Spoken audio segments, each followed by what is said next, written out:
Hello and welcome to part 4 of making a life-size Shinx plushie from scratch. So remember in last part when I said that we were going to start on the body? I lied, we're doing the whole body today.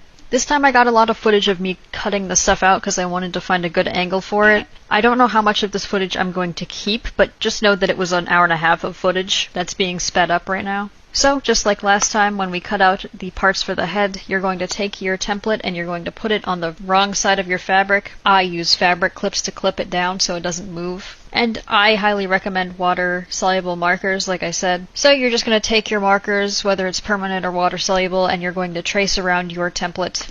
With darker fabrics like this almost black, I was trying to use water-soluble markers just to see how it looked, but it was almost impossible to see where I was supposed to cut.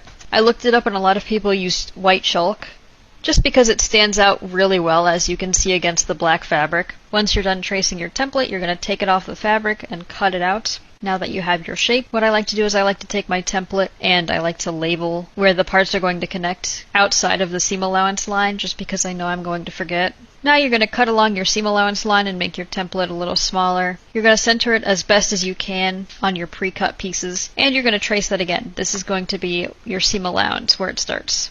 Sadly, I didn't get any footage of me sewing it all together, but I do give a pretty okay step-by-step on how everything was sewn together. Basically, I sewed the upper half of the body and then the lower half of the body, and I sewed those two parts together. I did a similar thing with the back. You can see the templates here on top of the pieces. My 3D model that I used on Plushify wasn't perfect, so you can see that the template created one piece for the top and two pieces for the bottom just because they weren't perfectly symmetrical, but that's fine, they're basically symmetrical. Just like I did for the upper body, I sewed the left side first, and then I sewed the right side first, and then I sewed them together right down the middle. Sadly, the two colors connecting aren't perfect. It doesn't bother me as much as I thought it would. Okay, this next part is both tricky and easy. We're going to connect the two bodies together, kind of where the holes for the arms and legs are going to go. It looks a lot more intimidating than it actually was. And as you can see, this is the body all put together. The legs are going to go in the holes, and the head is going to connect to where the black band is for the neck. The tail is going to go on that hole in the bottom.